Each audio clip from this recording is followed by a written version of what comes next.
Elimika na Mahasin TV, pata kujua wema wa Uislamu.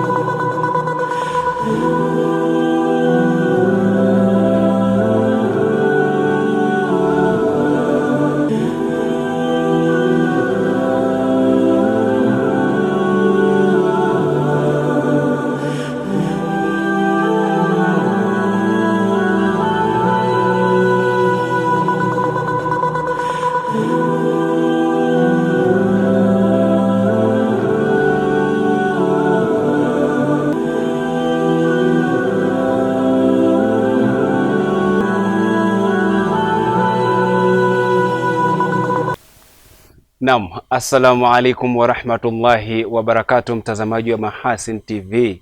Ni matumaini yangu buheri wa afya popote paulipo, na karibu katika kapu la habari siku hii ya leo. Mimi jina langu ni Zuberi Mgaya, ambaye nitakupitisha kwa upande wa habari za kitaifa, na katika upande wa habari za kimataifa nitamwalika hapa Nuhu Kasim Stima kwa ajili ya kupitisha katika yote na yote aliyojiri nje ya mipaka ya Tanzania. Lakini awali ya yote, mtazamaji, tupate muktasari wa miongoni mwa machache katika mengi ambayo tutakuwa nayo katika siku hii ya leo.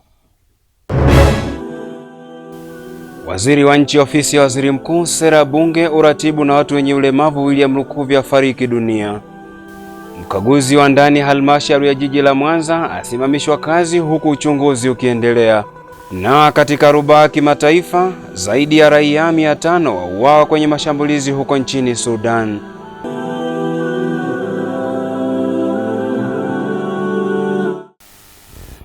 Naam, nikukumbushe tu mtazamaji, mbali na kufuatilia matangazo haya kupitia katika kingamuzi chako hicho cha Azam, lakini pia unaweza kupata matangazo haya kupitia katika mtandao wa YouTube endapo ukiandika Mahasin TV official channel. Utavinjari huko kapu la habari pamoja na vipindi mbalimbali, lakini pia tunapatikana kupitia Azam Max app. Tulianze kapu la habari tukianzia huko makao makuu ya nchi mkoani Dodoma. Waziri wa Nchi, Ofisi ya Waziri Mkuu, Sera, Bunge, Uratibu na wenye Ulemavu, William Lukuvi mwenye umri wa miaka 70 amefariki dunia asubuhi saa 1 Jumatano Machi 25 ya mwaka 2026 katika hospitali ya Benjamin Mkapa jijini Dodoma. Kifo hicho kimetangazwa na Rais Daktari Samia Suluhu Hassan kupitia taarifa kwa umma iliyotolewa na Katibu Mkuu Kiongozi Daktari Moses Kusiluka juu ya msiba huo wa Lukuvi aliyezaliwa Agosti 15 mwaka 1995. Taarifa hiyo imeeleza Lukuvi, ambaye pia ni mbunge wa Isimani mkoani Iringa, amefariki dunia alipokuwa akipatiwa matibabu ya ugonjwa wa mshituko wa moyo.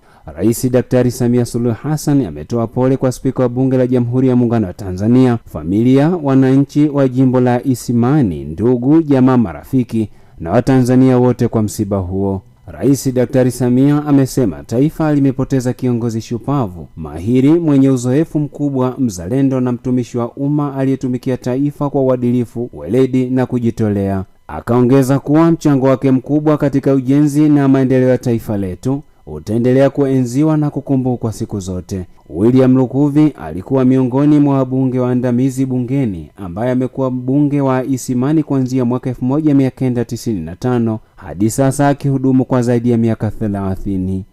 Naye Rais wa Zanzibar na mwenyekiti wa Baraza la Mapinduzi Daktari Hussein Ali Mwinyi ametoa salamu za pole, akisema atamkumbuka Mheshimiwa William Lukuvi kwa mchango wake mkubwa, akibainisha kuwa kifo chake ni pigo kubwa kwa taifa, kwani ni kiongozi mzalendo aliyefanya kazi kwa uadilifu mkubwa katika nyadhifa mbalimbali serikalini kwa kipindi kirefu. Aidha, Rais Dr. Mwinyi ametoa pole kwa Rais wa Jamhuri ya Muungano wa Tanzania Daktari Samia Suluhu Hassan, Spika wa Bunge la Jamhuri ya Muungano wa Tanzania, familia ya marehemu, ndugu, jamaa, marafiki na Watanzania wote kwa msiba huo.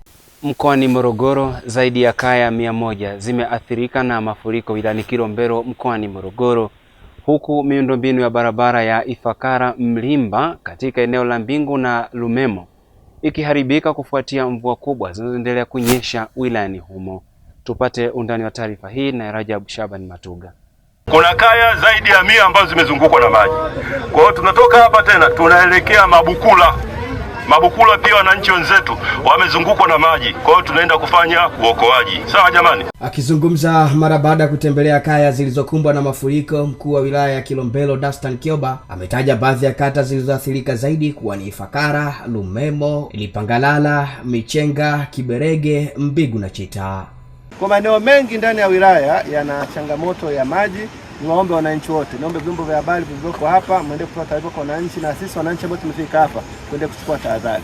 Tusio na uoga, serikali ya Dr. Samia Suluhu Hassan itachukua tahadhari kwa kwamba tunaokoa wananchi wote katika maeneo yetu. Lakini sisi pale ambapo kuna wananchi wamekwama, basi tushirikiane na zimamoto na vyombo vingine vya ulinzi na usalama kuokoa wananchi wetu, lakini wale ambao wako maeneo ya mabondeni waanze kuchoka, kwa sababu maji yanaenda kwenye bonde letu. Kwa tuchukue tahadhari kwa kipindi hiki, ni hakikishe tuendelee kuwa watulivu wakati tunaenda kuchukua tahadhari mbalimbali katika wilaya yetu.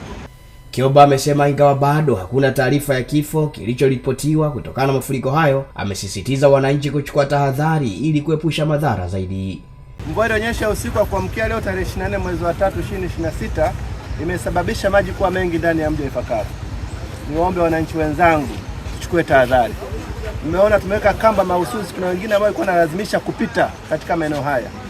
Maji hayana macho, lakini ulinzi wetu ndio muhimu wetu. Kweli sio kweli? Niombe kila mtu kwa nafasi yake achukue tahadhari. Pale ambapo kuna maji mengi, fuata maelekezo ya vyombo vya ulinzi na usalama. Wakikuweka kamba ile usivuke. Kwa mfano kwa sasa daraja ya Machipi tumelifunga mpaka pale ambapo hayo maji unayoyaona kama bahari yatakapoweza kuisha na tukajiridhisha kwamba eneo ni salama kupita. Niwaombe tutafute njia mbadala, na kama hauna ulazima wa kwenda usiende. Kwa upande wao, wakazi wa maeneo hayo wameeleza mafuriko yalivyosababisha adha kubwa, ikiwa ni pamoja na kushindwa kufanya shughuli zao za kujiingizia kipato, huku akitoa ombi kwa serikali ili kuondokana na changamoto hiyo. Majazi ya tuasili sana tena sana, kwa sababu shughuli zote tunafanya, shughuli zote kijamii hapa tufanye. Kwa majazi leo ya dua njaa ya maji, na huko majumbani huko maji kibao mpaka ndani. Maji haya kila mwaka, maji kila mwaka lazima yaje. Sababu mwaka huu yamezidi, mwaka huu mbona na mwaka jana kidogo sio sana, ila mwaka huu maji ndio balaa. Mimi nachoomba serikali tufanyie kitu kimoja, kwa sababu hilo tuta limewekwa upande mmoja. Kwa hiyo haya maji yanavyokuja mafuriko yanaelemea upande mmoja. Japokuwa kutio kuna mvua zinazoendelea, lakini sio shida. Shida ni kitu kimoja. Kama umeweka uzio upande mmoja, weke na upande mwingine unaofuata.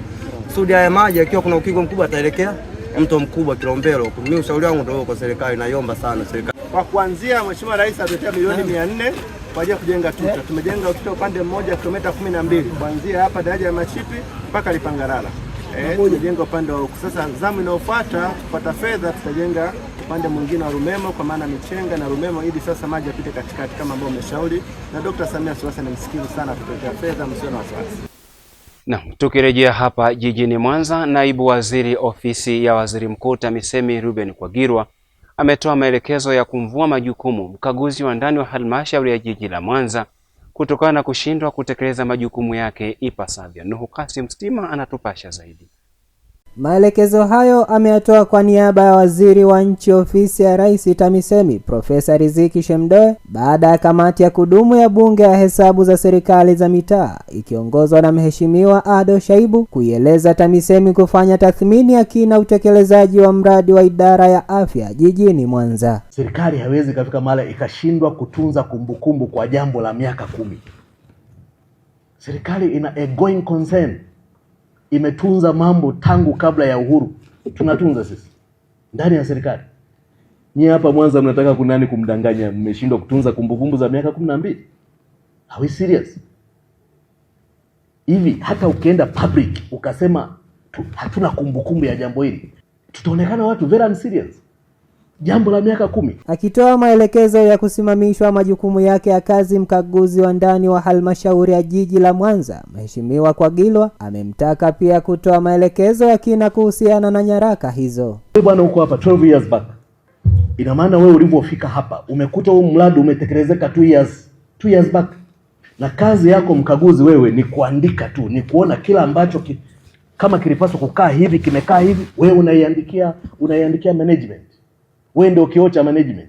Yaani haiwezekani kwamba mradi umeukuta umetekelezeka 2 years back. Alafu eti ukosa records. Wewe ukosa records. Uone records gani? Sikiza niwaambie, mimi wasipendi mambo ya ovyo. Zile dokumenti lazima zipatikane. Kwa niaba ya waziri wa TAMISEMI, ninamwelekeza katibu mkuu TAMISEMI kumvua majukumu mkaguzi wa ndani wa jiji na atoe ushirikiano yeye na wote waliohusika, taarifa zile zipatikane. Naam, shukrani sana Nuhu Kasim Msima kwa masimulizi ya taarifa hiyo kutokea hapa jijini Mwanza. Mtazamaji, bado tunaendelea na kapu la habari kitaifa. Hivi sasa tuelekee huko mkoani Mara. Serikali mkoani Mara imesema itachukulia hatua wazazi na walezi wote watakaobainika kuwazuia watoto wao waliopo chini ya umri wa miaka 10 kupatiwa chanjo ya ugonjwa wa polio ili kuepuka madhara yanayoweza kusababishwa na ugonjwa huo, ikiwemo kupooza na kupata ulemavu wa kudumu. Undani wa taarifa hii anatupasha Hilali Sefuriani. Akimwakilisha mkuu wa mkoa wa Mara Kanali Evans Mtambi katika uzinduzi wa chanjo hiyo iliyofanyika katika uwanja wa shule ya msingi Nguluya, mkuu wa wilaya ya Rorya Dr. Halfani Haule amewataka wazazi na walezi kuchukua tahadhari mapema za ugonjwa huo kabla ya kufikiwa na madhara makubwa kwa watoto wao. Hii chanjo ni muhimu sana kuwakinga watoto. Ni gharama kubwa sana kumhudumia mtoto mlemavu. Wale ambao wana watoto walemavu nyumbani wanaweza kuwa mashahidi. Ni gharama kubwa kumhudumia kwa sababu mtoto asipopewa chanjo hii atapooza. Pale ambapo tutapata taarifa kwamba familia kaya fulani imezuia kwa namna yote ile, basi hatua stahiki zitachukuliwa. Nia ya kufanya hivi uzinduzi huu ni kuhakikisha kwamba watoto wetu wale tuliowalenga wote tunawafikia ili tuweze kuwapa kinga na kuhakikisha kwamba hawapati maradhi ya polio. Dr. Jessica Magabiro kutoka ofisi ya waziri mkuu amewataka wazazi na walezi waliofika kuwaleta watoto wao kupatiwa chanjo hiyo kuwa mabalozi wazuri katika jamii ili kuongeza hamasa kwa wengine, hali itakayosaidia kufanikisha lengo la chanjo hiyo. Chanjo hii kuja katika mikoa ya kanda ya Ziwa ili kuweza kuwazuia watoto wa kanda ya Ziwa huku wasiweze kupata ugonjwa wa polio kwa kuwapa kinga hii ambayo unaenda kuizindua siku hii ya leo. Ninaamini kwamba mkoa wetu utaenda kutimiza malengo ambayo tumewekewa na kila mtoto atapata chanjo.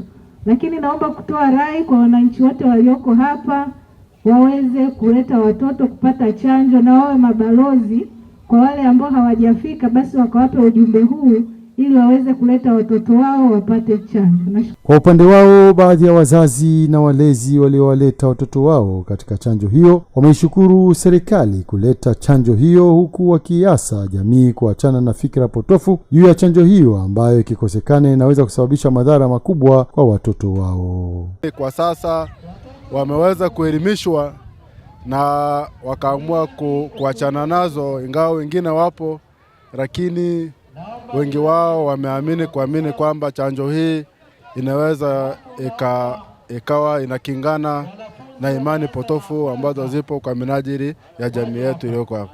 Hii chanjo inasaidia kwa ajili ya polio. Ndio maana nimejitokeza kuleta mtoto ili apate hii chanjo. Watoe watoto kwa sababu chanjo hii ni bora sana na inastahili kabisa kwa ajili ya mtoto kinga. Huko mkoani Tanga, wananchi wa kijiji cha Mwakikoya kilichopo wilayani Mkinga mkoani Tanga wameondokana na adha ya kutembea umbali mrefu kufuata huduma ya maji, hali iliyosaidia kurahisisha shughuli zao za kila siku pamoja na kupunguza msongamano iliyokuwa ikijitokeza awali wakati wakitafuta huduma hiyo muhimu. Nuhu Kasim Msima kwa mara nyingine tena anapopasha undani wa taarifa hii. Kwa miaka mingi wakazi wa kijiji cha Mwakioka walilazimika kutembea umbali mrefu kutafuta huduma ya maji, hali iliyosababisha usumbufu mkubwa katika shughuli zao za kila siku. Hata hivyo, kupatikana kwa maji safi na salama kumeleta nafuu kubwa kwa wakazi wa eneo hilo, wakiwemo wanafunzi. Shirika lilijenga tenki la kuvuna maji ya mvua lenye ujazo wa lita 10,000 na shule imewekwa bomba la maji ya mradi wa Bwagamacho. Jambo hili limesaidia kupunguza changamoto ya uhaba wa maji shuleni. Hapo awali maji yalikuwepo hamna Mwakikoya. Unapotoka kijiji cha Mwakikoya mpaka unakofuata maji ni masaa 2 kwenda na kurudi. Ukirudi umepata ndoo moja. Baba anataka kuoga, baba kumwambia maji hamna, basi inakuwa ni vurugu nyumbani na matusi na ndoa kuvunjika. lakini sasa hivi tunashukuru ndoa zetu zinadumu. Hadha ilikuwa ni kubwa sana, ukiachana na mimba za utotoni kwa sababu ya maji, ukiachana na utoro, lakini pia kuchelewa kufika shule ilikuwa ni sababu ya maji. Kwa sababu watoto wanapofika asubuhi wanavyoamka wanatakiwa kwanza waende wakachote maji kwenye vyanzo vya maji huko ndio waje shule.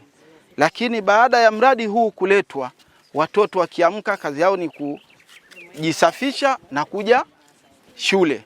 Mradi huo umetekelezwa kupitia shirika la World Vision Tanzania, ambapo kupitia kwa meneja wake wa kanda ya kaskazini Bi Juliana Charles amesema miongoni mwa mafanikio ya mradi huo ni pamoja na kuwawezesha wananchi kiuchumi kupitia shughuli mbalimbali za uzalishaji mali.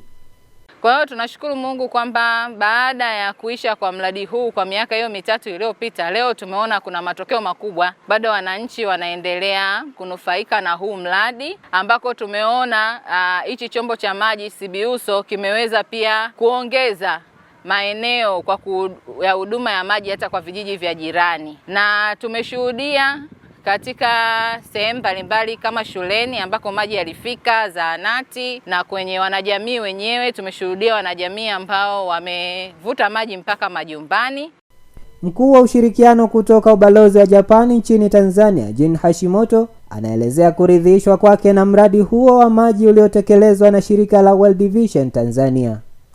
We appreciate foremost the generous efforts provided by World Vision, and we truly look forward to further strengthening our collaboration in various areas, and let us stay in close touch so that we can jointly contribute to the communities in Tanzania. Mbali na sekta ya maji, mradi huo umehusisha pia shughuli za kilimo, ufugaji wa samaki, afya na lishe, ukitekelezwa katika vijiji 6 vya wilaya ya Mkinga, ukilenga kuboresha huduma za kijamii na maisha ya wananchi. Wasafiri na wasafirishaji wilayani Hanang mkoani Manyara wametakiwa kutii sheria bila shuruti kwa kuhakikisha mabasi yote yanapakia na kushusha abiria ndani ya stendi ya Daktari Samia Suluhu Hassan na sio katika vituo visivyo rasmi. Hilali Sefuriami anatupasha zaidi. Tuheshime tu kwa wananchi wenzangu wa Hanang na walio nje ya Hanang kuitumia stendi hii. Daktari Samia Suluhu Hassan, rais wetu wa Jamhuri ya Muungano wa Tanzania, ametupatia fedha zaidi ya bilioni 5 na milioni zaidi ya 600. Kwa hiyo stendi ya gharama kubwa, stendi ya kisasa, stendi nzuri. Kwa hiyo niwaombe sasa wananchi wenzangu wa Hanang tuitumie stendi hii ya kisasa badala sasa ya kuhangaika na kutumia vituo visivyo rasmi. Akitoa wito huo baada ya taarifa za uwepo wa baadhi ya mabasi kushusha abiria katika vituo ambavyo sio rasmi, jambo linaleta mkanganyiko na lawama kwa mabasi yanayotii sheria, katibu tawala wilaya Hanang Mwalimu Athumani Likeyekeye ametoa maelekezo kwa wasafirishaji wa abiria. Wote wanaohusika na masuala ya usafirishaji wakisha shusha abiria Tumaini ni moja kwa moja stendi mpya, ili wananchi hawa kuna umuhimu mkubwa wa kuitumia hii stendi pamoja na mambo mengine, lakini pia ni usalama wa abiria wetu, kwa sababu abiria wanapoingia stendi, hata kama atatokea mwananchi mwenye nia ovu aidha kumchukulia nauli na vitu vinavyofanana na hivyo, inakuwa ni rahisi kwa sababu wote wanaohusika hapa tumewasajili na wanajulikana nani yuko ndani hapa anahusika na nini, kuliko akiwa anapandia kituo kisicho rasmi.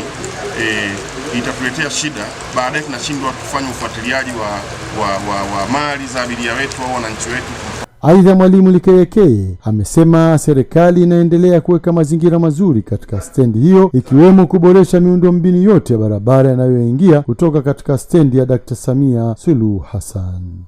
Tunaishukuru serikali hii ya awamu ya 6 kwa upendeleo huu mkubwa wa mama kujengea hii stendi ya kisasa. Kwa hiyo ni watoe hofu, barabara zetu zote tayari zinaendelea na ujenzi, aidha ukarabati mdogo mdogo, na tayari wenzetu wa TARURA wameshaingiziwa pesa na serikali kwa ajili ya kuzifanya barabara zote ziweze kupitika za hapa mjini, ikiwemo na hii barabara inayounganisha lango letu la stendi yetu kubwa hii ya Daktari Samia Suluhu Hassan. Vinginevyo mimi ni washukuru hata wenzetu hawa maafisa usafirishaji, wanafanya kazi nzuri, wanatusaidia pia hata eneo la ulinzi na usalama wa eneo letu hili. Kufuatia kuripotiwa kwa matukio ya kuuawa na kuporwa pikipiki kwa maafisa usafirishaji siku za hivi karibuni huko mkoani Tabora, umoja wa maafisa hao mkoani humo UMUTA wamelaani vitendo hivyo, wakiviomba vyombo vya ulinzi na usalama kuchukua hatua kali kudhibiti matukio hayo. Kutoka huko mkoani Tabora, Saidi Othman Kapalila anatupasha zaidi.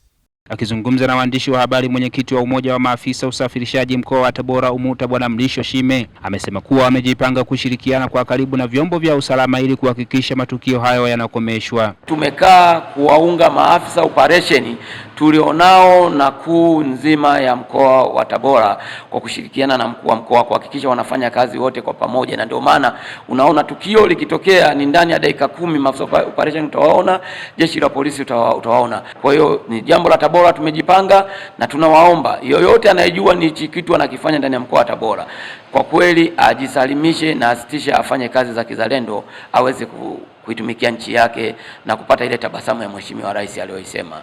Aidha, wameeleza matukio hayo yanavyowapa hofu katika utendaji kazi wao haswa nyakati za usiku, huku wakiviomba vyombo vya ulinzi na usalama kuingilia kati swala hilo. Kwa kweli ni ukweli usiopingika, lazima watu tuishi kwa wasiwasi kwa sababu kila mmoja hana imani na mwenzake kwa sasa mazingira ya usiku. Kwa hiyo ili jambo toka limetokea mpaka dakika hii, ukiangalia simanzi tunazozipata na kazi inapofika usiku, watu wengi walikuwa wanajipatia vipato vya halali, watu wameamua kwenda kupumzika na kulala. Tunaomba jeshi la polisi liendelee kufuatilia hivi vitu ili sisi tunapoingia kwenye mikataba tunapambana. Tunashukuru Mungu, ndio kazi zetu. Yafikie wakati hivi vitu wavikave ili mwisho wa siku maisha yaendelee. Kweli tunahangaika usiku kucha, tunateseka, tunabeba watu hawajulikani, mtu unashangana kupiga mkono bana nipeleke sehemu fulani, kumbe hiyo sehemu unajua kabisa mimi naenda sehemu yenye amani, unaenda kukuta watu wengine wanakufanyia uhalifu, wanakuua. Kufuatia mashaka na wasiwasi wa maafisa usafirishaji juu ya usalama wao haswa nyakati za usiku, kwa njia ya simu tumemtafuta kamanda wa jeshi la polisi mkoa wa Tabora, kamishna msaidizi mwandamizi wa polisi Richard Yabwao, na hapa anatoa kauli ya jeshi hilo. Tunaendelea kuchukua hatua. Kwenye matukio ya siku za nyuma tulifanikiwa kukamata, na taratibu za kuwafikisha mahakamani watuhumiwa zinaendelea kufanyika, na tunaendelea kuimarisha doria, misako na operation ambazo tunazifanya kuwabaini wanaohusika na matukio ya utekaji wa bodaboda. Lakini tunajiimarisha zaidi kwenye doria zetu, tukiomba doria za vikundi vya ulinzi shirikishi ziendelee kushirikiana na sisi. Tuwaombe madereva wa bodaboda walioko kwenye maeneo mbalimbali, pale wanapokuwa na taarifa zozote ambazo ni hatarishi, waendelee kushirikiana na sisi kutupa taarifa za matishio yaliyopo. Kutoka Tabora, Saidi Kapalila, Mahasin TV.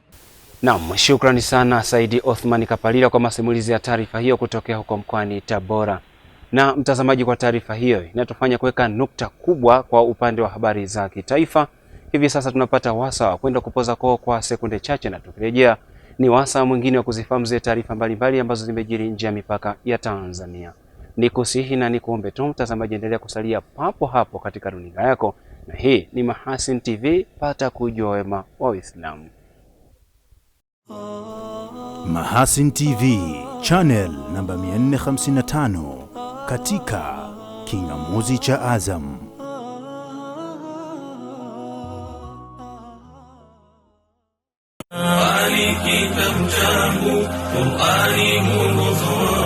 Bismillahirrahmanirrahim. Tuzo ya kimataifa ya Qur'ani tukufu inayosimamiwa na Jumuiya ya kuhifadhisha Qur'ani nchini Tanzania chini ya mwenyekiti wake Sheikh Othman Ali Kaporo inawaalika Watanzania wote, wake kwa waume, kuja kuhudhuria katika kilele cha mashindano ya dunia ya kusoma na kuhifadhi Qur'ani tukufu yatakayofanyika tarehe 5 mwezi wa 4 mwaka 2026 katika uwanja wa Benjamin William Mkapa kuanzia saa 12 kamili asubuhi. Mashindano haya yataambatana na ugawaji wa tuzo mbalimbali za kitaifa na kimataifa. Kumbuka, tuzo hizi zitapambwa tena kwa mara nyingine na imamu kutoka misikiti mitakatifu ya Maka na Madina, ambaye ataliombea dua taifa letu pamoja na kuwaombea viongozi wakuu wa taifa letu, na kila atakayehudhuria Mwenyezi Mungu amkidhie haja zake. Usikose kuja kujionea vijana wadogo kabisa walio chini ya umri wa miaka 12 wakishindana kwa umahiri mkubwa kabisa kutoka mabara ya Asia, Ulaya, Amerika, Afrika pamoja na Australia. Kumbuka, hakuna kiingilio, ni bure kabisa. Bila kusahau zawadi za wahudhuriaji zipo kede kede. Usikubali kuhadithiwa, njoo ushuhudie. Qur'ani ni amani.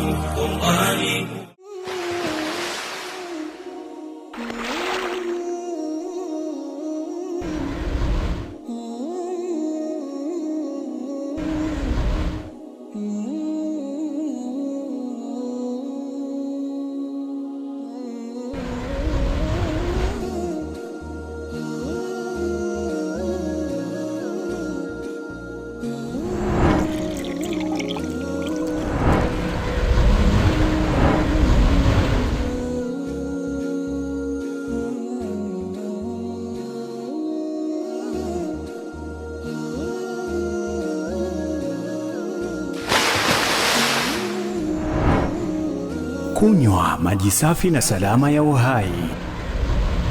Bidhaa bora ya Bakhresa.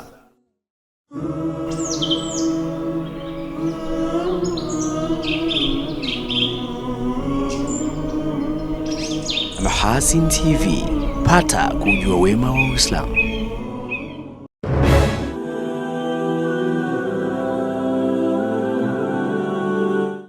Naam, tumerejea tena mtazamaji wa Mahasin TV. Bado kipindi hewani ni Kapu la Habari, ambapo hivi sasa ni wasaa mwingine wa kuzifahamu zile taarifa mbalimbali ambazo zimejiri nje ya mipaka ya Tanzania kama zinavyosimuliwa naye Nuhu Qasim Stima. Mtazamaji wa Mahasin TV, karibu kwa upande wa habari za kimataifa.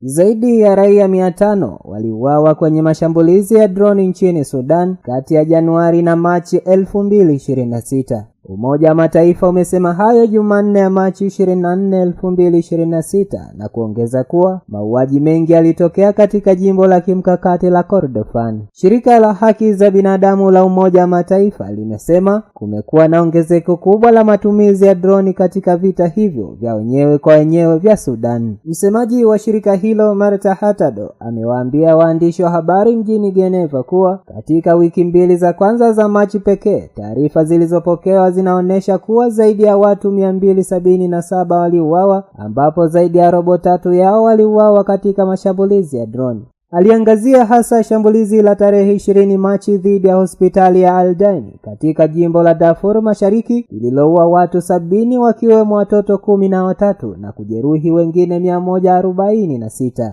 Kwingineko, msemaji wa wizara ya mambo ya nje ya Qatar, Majid Al-Ansar, amesema Qatar haitashiriki juhudi zozote za upatanishi wa moja kwa moja kati ya Marekani na Iran, ikibainisha kwamba inaunga mkono njia za kidiplomasia zinazolenga kukomesha vita. Msemaji huyo amesema kwa sasa hakuna juhudi za moja kwa moja za Qatar zinazohusiana na upatanishi kati ya pande hizo mbili, ambapo Al-Ansari alisema wakati wa mkutano na waandishi wa habari wa kila wiki katika wizara ya mambo ya nje, akieleza kwamba lengo la Qatar katika hatua ya sasa ni kuilinda nchi na kushughulikia hasara zilizotokana na mashambulizi mbalimbali ambayo imekabiliwa nayo. Akibainisha kwamba msimamo wa Qatar tangu siku ya kwanza ya vita umekuwa wazi na kwamba vita hivyo lazima vimalizike kwa njia ya kidiplomasia, na huo ndio msimamo wao kuhusu migogoro yote duniani. Katika suala hilo, Al-Ansari alisema kwamba shambulio la vituo vya gesi huko Ras Laffan lilisababisha kupungua kwa uzalishaji kwa 17%, huku hasara zikifikia takriban dola bilioni 100 kwa kipindi cha miaka 5, na shughuli za ukarabati zinaweza kuchukua muda sawa. Tukitamatisha kwa upande wa habari za kimataifa, Rais wa Ukraine Volodymyr Zelensky ametoa wito wa kuwekwa shinikizo zaidi dhidi ya Moscow baada ya watu kadhaa kuuawa na wengine kujeruhiwa katika wimbi la mashambulizi ya Urusi kote nchini humo. Zelensky alisema Jumanne ya Machi 24, 2026 kwamba kiwango cha shambulio hilo kinaonesha wazi kwamba Urusi haina nia ya kukomesha vita. Mfululizo wa mashambulizi ya anga ya Urusi usiku kucha ulifuatiwa na mashambulizi ya ndege zisizo na rubani wakati wa mchana, ikiwa ni pamoja na kituo cha kihistoria cha jiji la magharibi la Lviv. Jeshi la Ukraine limesema Urusi ilirusha makombora 550 mchana kweupe, ikiwa ni kinyume na mbinu iliyozoeleka ya kushambulia nyakati za usiku. Mji mkongwe wa Lviv ni eneo la turathi za dunia za UNESCO na uliongezwa kwenye orodha ya maeneo yaliyo hatarini kutoweka kwa mwaka 2023 kutokana na uvamizi wa Urusi ambao umekuwa ukiendelea kwa zaidi ya miaka 4. Na huu ndio mwisho wa habari za kimataifa kutoka Mahasin TV. Msomaji wako ni mimi Nuhu Qasim Stima. Naam, shukrani sana Nuhu Qasim Stima kwa masimulizi ya taarifa hizo ambazo zimejiri nje ya mipaka ya Tanzania. Na kabla ya kuhitimisha Kapu la Habari, basi tupate kujikumbusha miongoni mwa machache katika mengi ambayo tulikuwa nayo siku hii ya leo. Waziri wa Nchi, Ofisi ya Waziri Mkuu, Sera, Bunge, Uratibu na Watu wenye Ulemavu, William Lukuvi afariki dunia. Mkaguzi wa ndani halmashauri ya jiji la Mwanza asimamishwa kazi huku uchunguzi ukiendelea. Na katika rubaa kimataifa, zaidi ya raia 500 wauawa kwenye mashambulizi huko nchini Sudan. Naam, mpaka kufikia hapo mtazamaji Mahasin TV, mimi sina la ziada hapa katika Kapu la Habari. ambapo muda wote ulikuwa nami Zuberi Mgaya niliyekupitisha kwa upande wa habari za kitaifa, na katika upande wa habari za kimataifa nilimwalika hapa Nuhu Kasim Stima ambaye amekupitisha katika yote na yote aliyojiri nje ya mipaka ya Tanzania. Kabla ya kuhitimisha, nikukumbushe tu mtazamaji kuwa mafanikio hayawezi kuja haraka bila jitihada, uvumilivu na moyo thabiti. Na kumbuka kuwa kila hatua ambayo unaipiga leo ndiyo kesho yako, ama ndiyo nguzo yako muhimu ya kesho. Nikutakie tu wakati mwema na utazamaji mwema pia wa vipindi mbalimbali kupitia channel namba 455 katika kisimbuzi cha Azam Mahasin TV. Pata kujua wema Uislamu. Wabillahi tawfik. Assalamu alaikum wa rahmatullahi wa barakatuh.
Kunywa maji safi na salama ya uhai.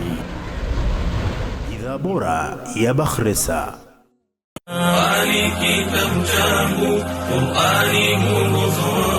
Bismillahirrahmanirrahim. Tuzo ya kimataifa ya Qur'ani tukufu inayosimamiwa na Jumuiya ya kuhifadhisha Qur'ani nchini Tanzania chini ya mwenyekiti wake Sheikh Othman Ali Kaporo inawaalika Watanzania wote, wake kwa waume, kuja kuhudhuria katika kilele cha mashindano ya dunia ya kusoma na kuhifadhi Qur'ani tukufu yatakayofanyika tarehe 5 mwezi wa 4 mwaka 2026 katika uwanja wa Benjamin William Mkapa kuanzia saa 12 kamili asubuhi. Mashindano haya yataambatana na ugawaji wa tuzo mbalimbali za kitaifa na kimataifa. Kumbuka, tuzo hizi zitapambwa tena kwa mara nyingine na imamu kutoka misikiti mitakatifu ya Maka na Madina ambaye ataliombea dua taifa letu pamoja na kuwaombea viongozi wakuu wa taifa letu, na kila atakayehudhuria Mwenyezi Mungu amkidhie haja zake. Usikose kuja kujionea vijana wadogo kabisa walio chini ya umri wa miaka 12 wakishindana kwa umahiri mkubwa kabisa kutoka mabara ya Asia, Ulaya, Amerika, Afrika pamoja na Australia. Kumbuka, hakuna kiingilio, ni bure kabisa. Bila kusahau zawadi za wahudhuriaji zipo kede kede. Usikubali kuhadithiwa, njoo ushuhudie. Qur'ani ni amani.